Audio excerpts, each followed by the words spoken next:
Le budget de l'État 2020 sera-t-il le budget le moins réprochable en termes de justice fiscale? Il faudra attendre son adoption et éventuellement son appréciation par les différentes catégories de contribuables burkinabés avant de tirer toute conclusion. Cependant, l'on peut prétendre que dans son élaboration, le gouvernement s'en est préoccupé. Des réagissements sont opérés et des exonérations sont accordées à certains contribuables et sont motivés par le souci de la viabilité de leur activité. Avant, les stations d'essence et ceux qui vendaient les cartes de recharge, il y avait un minimum forfaitaire qui était perçu sur le chiffre d'affaires.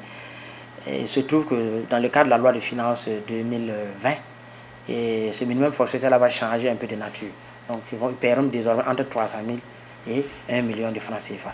Parce qu'il est mis dans la loi, dans l'exposé des motifs, que le minimum de 0,5% n'était pas supportable par les gérants des stations et les vendeurs des cartes de recharge téléphonique. Des grands secteurs comme les transports bénéficieront aussi de mesures fiscales favorables.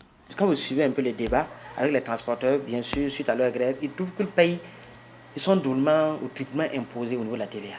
Parce que sur toute la ligne, ce sont des gens qui payent des taxes.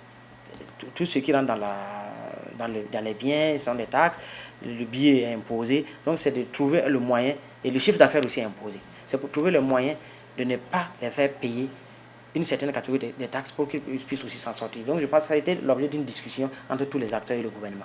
L'allègement fiscal est aussi exploité dans le projet de budget 2020 comme une compensation au sacrifice de guerre des forces de défense et de sécurité. Avant, un paramilitaire qui meurt en service commandé ou bien dans le cadre de son ancien service, les droits de succession ne sont pas imposés.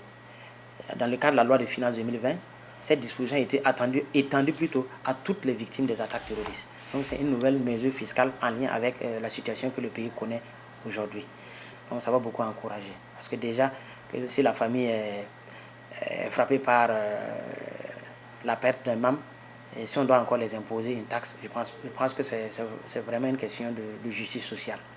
Cela ne devra pas aussi étonner que le gouvernement veuille reprendre de la main gauche ce qu'il a donné de la droite, surtout quand les recettes sont fixées à plus de 2200 milliards de francs CFA.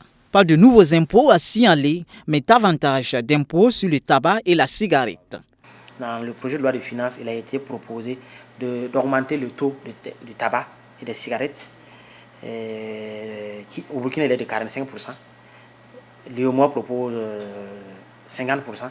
Donc le Burkina va se conformer à cette directive de l'UEMOA en revoyant à la hausse les taux de perception sur le tabac là, à 50%.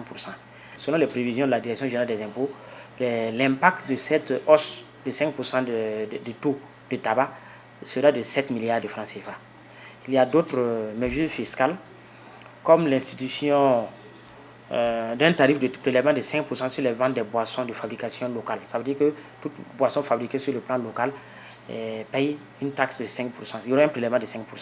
Et ce qui est attendu de cette mesure-là, c'est 10 milliards pour l'année 2020.